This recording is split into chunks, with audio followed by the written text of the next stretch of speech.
नमस्कार. मालिकेच्या आजच्या भागामध्ये आपल्याला खूपच छान असा ट्विस्ट पाहायला मिळणार आहे. अद्वैत आणि कलानी दोघांनी जोडीनं प्रसाद बनवलेला आहे, त्यामुळं आबा त्यांच्या आयुष्यातली एक गोष्ट त्यांना सांगणार आहेत. आणि त्याचबरोबर दसऱ्याच्या दिवशी कला अद्वैतने एकमेकांना अनोख्या पद्धतीने शुभेच्छा दिलेल्या आहेत. दसऱ्याला सोन्याचं पान एकमेकांना देत त्यांनी आयुष्यभराची साथ देण्याचं वचन दिलेलं आहे. त्याचबरोबर कलाच्या घरी अद्वैत जेव्हा जातो प्रसाद देण्यासाठी, तेव्हा तिथे गेल्यानंतर कलाच्या बाबांचे जे शब्द आहेत ते ऐकून अद्वैतच्या डोळ्यात पाणी येतं. अक्षरशः त्याच्या हृदयामध्ये त्याचं मन जे आहे ते हळवं होतं आणि त्याला जाणवतं की आपण काहीतरी चुकीचं वागत आहोत. त्यामुळं अद्वैत जो निर्णय घेणार आहे त्यामुळं सरोजची मात्र वाट लागणार आहे. तर त्यासाठी हा व्हिडिओ शेवटपर्यंत पहा, कारण काही गमती जमती अशा घडणार आहेत अद्वैत कलाच्या बाबतीत, त्या तुम्हाला या व्हिडिओमध्ये पाहायला मिळणार आहेत. तर कला आणि अद्वैत दोघंही आता प्रसाद बनवण्यासाठी तयार झालेले असतात. दोघंही प्रसाद बनवत असतात तेव्हा अद्वैत म्हणत असतो की तू मला सांगायचं आहे कशा पद्धतीनं प्रसाद बनवायचा आहे आणि तसा प्रसाद मी बनवणार आहे. मग कला सांगते की आता पातेलं गरम झालेलं आहे, तर त्याच्यामध्ये जे खोवलेलं नारळाचं खोबरं आहे ते टाक. मग नारळाचं जे खोबरं आहे ते अद्वैत त्याच्यामध्ये टाकतो आणि मग मोठ्या पातेल्यामध्ये ह्या वड्या बनवण्याचं काम सुरू असतं. त्याचबरोबर आनंद तिथं मदतीला असतो आणि कला सांगत असते त्या पद्धतीने कमी प्रमाणात, त्याचबरोबर तूप टाक, साखर टाक, या सर्व गोष्टी त्याच्यामध्ये टाकल्या जात असतात. आणि अद्वैत आता ते सर्व तिथे उलताण्याने ते हलवत असतो, परतत असतो. आनंद त्याच्या मदतीला असतो आणि कला सांगत असते की आनंद, एक गोष्ट लक्षात ठेव की तिथे अंजूला आणखी खोबरं पाहिजे म्हणून सांग, कारण आपल्याला अख्ख्या कोल्हापुरामध्ये प्रसाद वाटायचा आहे, आणखी भरपूर करायचं आहे. तेव्हा अद्वैत म्हणतो की आनंद, तुझ्या लक्षात येतं आहे ना नक्की काय काय करायचं आहे ते? म्हणजे अद्वैतनं ठरवलेलं आहे की आता पहिले जी पातेल्यातल्या आहेत तेवढ्याच वड्या स्वतः बनवायच्या आहेत, त्यानंतरच्या वड्या ह्या आनंदला बनवायला सांगायच्या आहेत. हे सगळं अद्वैतने ठरवलेलं असतं. आणि त्याचबरोबर इकडे अद्वैत कलाला म्हणत असतो की आता झालं का? तेव्हा कला म्हणते नाही, गॅसची फ्लेम कमी कर, अगदी सावकाश ते करायचं असतं, नाहीतर ते जळून जाईल. परंतु अद्वैत मात्र ऐकायलाच तयार नसतो. अद्वैत म्हणत असतो की नाही, मला सगळं काम फास्ट आवडतं आणि मी ते फास्टच करणार आहे. तुझ्याकडून ते जळत असेल, माझ्याकडून ते जळणार नाही, असा अद्वैतला ओव्हर कॉन्फिडन्स असतो. कला सांगत असते, अद्वैत ऐकत नसतो, तरीही कला बोलते आणि त्यानंतर विषय सोडून देते. कला म्हणते ठीक आहे, याला कसं करायचं आहे तसं करू दे, कारण त्याला बोलण्यात काही अर्थ नाही, हे कलाच्या चांगलंच लक्षात आलेलं असतं. त्यानंतर आपल्याला पाहायला मिळतं अद्वैत बनवत असतो, कला तिथं असते, कला सांगत असते आणि अद्वैत उलटण्याने ते परतत असतो. त्याच्यामध्ये साखर वगैरे टाकलेली असते, ते बॅटर चांगलंच गरम झालेलं असतं, साखर त्यातली पूर्ण विरघळलेली असते आणि कला मात्र अद्वैतला सांगत असते की जरा सावकाश. पण अद्वैत ऐकायलाच तयार नसतो. अद्वैत म्हणत असतो की नाही, मला अशाच पद्धतीनं करायला आवडतं आणि मी त्याच पद्धतीनं करणार आहे. आणि त्याचवेळी अद्वैतच्या हातावरती त्या पातेल्यातलं जे मिश्रण आहे ते पडतं आणि अद्वैतच्या हाताला चटका लागतो. अद्वैत ओरडा लागतो. तेव्हा कला धावत जाते, तिथे बेसिनच्या पाण्याने आपला पदर ओला करते आणि अद्वैतच्या हातावर जाते, बॅटर काढते आणि ओल्या पदराने त्याला जो चटका बसलेला आहे त्याच्यावरती हळुवारपणे त्याला मदत करत असते आणि ती जखम जी आहे ती थंड करण्याचा प्रयत्न करत असते. परंतु अद्वैत ते पाहत असतो जेव्हा कला मनापासून त्याची सेवा करत आहे, कला मनापासून त्याला या गोष्टीसाठी तिथे मदत करत आहे, तेव्हा मात्र अद्वैतलाच धक्का बसलेला असतो.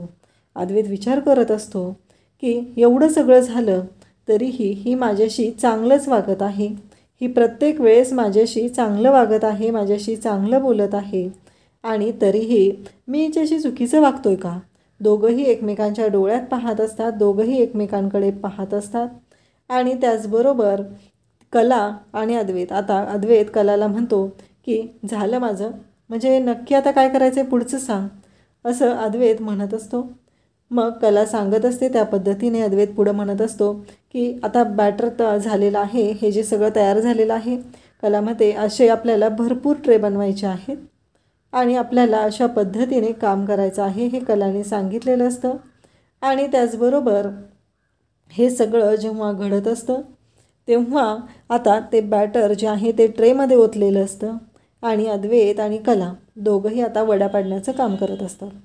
अद्वैतनं सांगितलेलं असतं कलाने कोणत्याही गोष्टीला हात लावायचा नाही. अद्वैत स्वतःहून हे सगळं करत असतो आणि कला त्याला सांगत असते.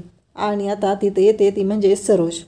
सरोज जेव्हा आल्या आल्या पाहते अद्वैत ऑफिसमध्ये गेलेला नाही, तर हे सगळं काम करत तो घरी बसलेला आहे आणि सरोजचा पारा चढतो. सरोज मात्र बोलायला सुरुवात करते. सरोज मात्र अजिबात ऐकत नसते. तिचं असं म्हणणं असतं की तू माझ्या मुलाला या पद्धतीनं कशी वागवू शकतेस? म्हणजे कोणी तुला दिलेला आहे हा अधिकार? तू माझ्या मुलाला घरामध्ये हे सगळं करायला लावलेलं आहेस. तुला लाज कशी वाटत नाही? या भाषेमध्ये सरोज बोलत असते. परंतु इकडे आता अद्वैत पाहतच असतो आणि या सगळ्या गोष्टीची मजा घेत असते, ती म्हणजे रोहिणी आणि त्याचबरोबर नैना. तर सरोज बोलायला सुरुवात करते. सरोज म्हणू लागते की तू अशा पद्धतीने माझ्या मुलाला कामाला कसं काय लावलेलं आहेस? तुला कळतंय का तू काय केलेलं आहेस? असं म्हणत हे सगळं बोलत असते. आणि त्याचबरोबर तिथे ह्या सर्व गोष्टी घडत असतात आणि अद्वैत मात्र पाहतच असतो. अद्वैत काहीच नाही बोलत. अद्वैत शांतपणे हे सर्व पाहत आहे. अद्वैत सर्वांच्या समोर तिथे काहीच बोलत नाही. सरोजला मात्र खूप राग आलेला आहे आणि सरोज म्हणत आहे की तू माझ्या मुलाला अशा पद्धतीने काम करायला कसं काय लावू शकते? आणि त्याचबरोबर कला म्हणत असते की मी त्याला काम करायला लावलेलं नाही आहे, तो आलेला आहे इथं मदत करायला. तेव्हा सरोज म्हणते की नाही, तूच हे माझ्या मुलाला काम करायला लावलेलं आहे, तूच करायला लावलेलं आहे. असं म्हणत सरोज कलालाच बोलायला सुरुवात करते. अद्वैत शांतच बसतो. कलाला आत्ताही अपेक्षा असते की अद्वैतने स्वतःच्या तोंडाने मान्य करावं, त्याने स्वतःच्या तोंडाने बोलावं की हे तो स्वतःहून करतोय. परंतु अद्वैत काहीच बोलत नाही. तेव्हा सरोज म्हणते की तू प्रत्येक वेळेस माझ्या मुलाला तुझ्या प्रेमाच्या जाळ्यात अडकवण्याचा प्रयत्न करत आहे. तू प्रत्येक वेळेस माझ्या मुलाशी चुकीच्या पद्धतीनं वागत आहे. तूच त्याला इमोशनल ब्लॅकमेल केलेलं असणार आहे आणि म्हणून हे सगळं करायला तो तयार झालेला आहे. हे सगळं बोललं जात असतं आणि तेव्हा मात्र तेवढ्यातच आभा तिथे येतात आणि आबांना धक्का बसतो. आबा तिथं आलेले असतात. आबा जेव्हा हे सगळं पाहतात तेव्हा आबा म्हणतात की खरंच हा तर दुग्ध शर्करा योग आहे. म्हणजे मी तर कला तुला सांगितलेलं होतं आणि हे अचानक माझ्या पुढं काय घडतंय? म्हणजे तुम्ही तर जोडीने प्रसाद बनवला आहे. म्हणजे अख्ख्या कोल्हापुरात मला प्रसाद वाटायचा आहे, परंतु तो अशा पद्धतीने बनेल असं मला वाटलं नव्हतं. मला तर वाटलेलं कला तुझा हात प्रसादाला लागला पाहिजे म्हणून मी तुला सांगितलेलं होतं आणि इथं तर जोडीने प्रसाद बनलेला आहे. आणि कला तिथं म्हणते की तसं नाही आबा. आबा म्हणतात की खरंच जे काय घडलेलं आहे ना ते खरंच खूप छान झालेलं आहे. मला ना ही गोष्ट खूपच आवडलेली आहे असं आबा सांगत असतात. त्याचबरोबर कला तिथं असते. आबा म्हणत असतात की आज मला हा जो योग पाहायला मिळालेला आहे तो खरंच खूप भारी आहे. फायनली म्हणजे मी इतके दिवस माझ्या मनाला हुरहुर लागायची, म्हणजे मी आणि शारदा आम्ही दोघं मिळून प्रसाद बनवायचो. तेव्हाच मला असं वाटायचं की माझ्या घरी ही परंपरा चालत राहील का? शेवटच्या काही दिवसांमध्ये शारदाने मला विचारलेलं होतं की आपली पुढची पिढी ही प्रथा चालू ठेवेल का? पण आज ती माझी इच्छा पूर्ण झालेली आहे. परंतु सरोज मात्र आरोप करतच असते. तेव्हा कला म्हणते की मला चांदेकरनं सांगितलेलं होतं की मी घरामध्ये प्रसाद बनवायचा नाही आणि त्यामुळं मग मला प्रसाद बनवायचा नव्हता आणि मग चांदेकर तिथं आला आणि आम्ही दोघांनी तो बनवलेला आहे.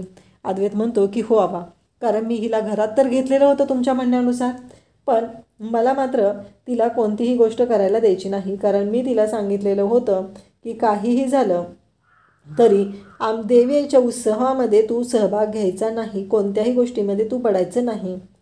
आणि त्याचबरोबर इथं असं घडलेलं आहे म्हणून मला हा प्रसाद करावा लागला. आणि मग सरोज मात्र तोंडावरच पडते. सरोज म्हणत असते की जर माझा मुलगा माझी बाजू घेत असेल तर मी त्याची बाजू घेतलीच पाहिजे आणि मी खंबीरपणे त्याच्या पाठीशी आहे.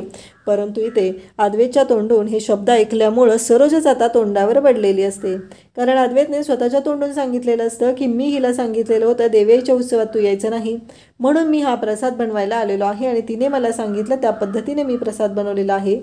आबा म्हणतात की खरंच माझी इतक्या दिवसांची मनाला लागलेली हुरहुर होती ती निघालेली आहे आणि तुम्ही दोघांनी जोडीने प्रसाद बनवला. देवी आई तू आणखी काय काय करून घेणार आहेस? असं आबा बोलत असतात. आबांचं असं म्हणणं असतं की हे सगळं देव्याईमुळंच होत आहे आणि देव्याईच हे सगळं घडवून आणत आहे, हे सगळं देव्याईच करत आहे असं आबांचं म्हणणं आहे. आणखी काय काय मला दाखवणार आहेस? खरंच आज माझ्या मुलांकडून, माझ्या दोन्ही लेकरांकडून प्रसाद बनवून घेतल्यामुळं मला खरंच खूप भारी वाटलेलं आहे, असं आबा बोलत असतात. आणि त्याचबरोबर आबांचं असं म्हणणं असतं की काहीही झालं तरी हे सगळं देवयाई करत आहे आणि देवयाईमुळंच हे सगळं होत आहे, असं आबांना वाटत असतं. आणि आबा देवयाईचे तिथे आभारी मानत असतात. देवयाईला म्हणत असतात की हे सगळं फक्त आणि फक्त देवयाईमुळंच घडत आहे. आणि आबांना या सर्व गोष्टी खूपच छान वाटत असतात. सरोज मात्र चांगलीच तोंडावर पडलेली असते. सरोजला कळतच नसतं की तिनं कोणती चूक करून ठेवत आहे, कारण आज तिच्या आयुष्यामध्ये एवढी चांगली सून मिळालेली आहे, पण तिला ते सुख मात्र अजिबात तिथे झेपतच नाही, तिला ते सहनच होत नाही. ती फक्त प्रत्येक वेळेस कलाच्या बाबतीत चुकीचाच विचार करत असते आणि कलाशी चुकीच्या पद्धतीनेच वागत असते. आणि इकडे आबांनी मात्र आता तोंड भरून कौतुक केलेलं असतं, अद्वैत आणि कला या दोघांचं पण. अद्वैत आणि कलाला आबांनी सांगितलेलं असतं की हे सगळं जे काय तुम्ही करत आहात ते खूपच चांगली गोष्ट आहे आणि आज माझी इच्छा तुम्ही पूर्ण केलेली आहे आणि आता हा प्रसाद घेऊन तुम्हाला अख्ख्या कोल्हापुरामध्ये वाटायचा आहे. सगळा प्रसाद मला वाटतंय की बऱ्यापैकी तयार झालेला आहे. आणि आबांनी शारदाला, म्हणजे शारदा बघितलं का, तुझ्या नातवंडांनी हे सगळं तुझी इच्छा पूर्ण केलेली आहे. तू मला विचारलं होतंस ना की आपल्यानंतर हा प्रसाद कोण बनवेल, पण बघितलं ना, तुझ्या नातवंडांनी तो प्रसाद बनवलेला आहे, असं आबा बोलून दाखवतात. आणि त्याचबरोबर ते शारदाला म्हणतात की आपली परंपरा पुढे चालू राहिलेली आहे. तर इकडे आपल्याला पाहायला मिळतं संगीताच्या काही मैत्रिणी आलेल्या असतात आणि दसऱ्याच्या दिवशी त्या बोलत असतात की खरंच अगं कला म्हणजे 100 नंबरी सोनं आहे. आज तुला माहिती आहे का, आपण इतके दिवस चांदेकरांच्या घरी देवयाईच्या दर्शनाला जाण्यासाठी असुसलेले असायचो. त्यांच्या देवीचं दर्शन आपल्याला मिळालं पाहिजे असं आपल्याला वाटायचं आणि आज ही गोष्ट पूर्ण झाली आहे, ती फक्त आणि कलामुळे. तुला माहिती आहे का, मागच्या वर्षी ते पासेस मिळवण्यासाठी तू किती धडपड केलेली होतीस, किती गोष्टी केलेल्या होत्यास, पण आज त्याच कलामुळं आपल्या सर्वांना ते पासेस मिळालेले आहेत, असं त्या बायका सांगत असतात. आणि चांदेकरांच्या घरी आपण देवीचं दर्शन घेणार आहोत. इतकी वर्ष आपल्याला वाटायचं की हे दर्शन आपल्याला कधी घेता येईल का, कारण काहीही झालं तरी चांदेकरांच्या घरच्या देवीचं दर्शन हे फक्त ज्यांना पास आहेत त्यांच्यासाठीच असायचं. आणि तेवढ्यातच कला आणि अद्वैत तिथे येतात आणि मग त्यात सगळ्या कलाचं कौतुक करू लागतात. कलाला म्हणू लागतात की हे सगळं जे काही घडत आहे ना ते फक्त तुझ्यामुळंच घडत आहे, खरंच तू 52 नंबरी सोनं आहे. आणि त्यानंतर अद्वैतकडे येतात, अद्वैतच्या गालावरून हात फिरवतात आणि म्हणतात की आमची कला जसं हिरा आहे तसं जावई बापूसुद्धा अगदी सोन्यासारखेच आहेत, असं म्हणत अद्वैतचंही कौतुक केलं जातं. पण कलाच्या आईबाबांना थोडंसं वाईट वाटत असतं, कारण अद्वैतकडून जी चूक घडलेली असते ती फक्त त्यांनाच माहिती असते. अद्वैतने कलाच्या बाबतीत किती चुकीचा विचार केलेला आहे, अद्वैत कलाच्या बाबतीत किती चुकीचं वागलेलं आहे हे फक्त त्यांनाच माहिती असतं. आणि त्याचबरोबर संगीता आणि दिनकर एकमेकांकडे पाहतात. कला आणि अद्वैत आता दोघंही प्रसाद देण्यासाठी आलेले असतात. तेव्हा संगीता दिनकरला म्हणते की मी यांच्यासाठी काहीतरी चहा पाणी करते, खायला करते. तेव्हा कला म्हणते की अगं नाही आई, आम्हाला लगेच जायचं आहे, सगळीकडे प्रसाद द्यायचा आहे.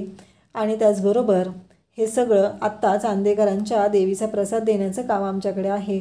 तर तिथे दिनकर म्हणतो की आज दसरा आहे, मला माहिती आहे की जावयाला सोन्याचं पान द्यायचं असतं, आम्ही आमच्या परीने जसं जमेल तसं ते केलेलं आहे आणि आम्ही संध्याकाळी ते घेऊन येत आहोत.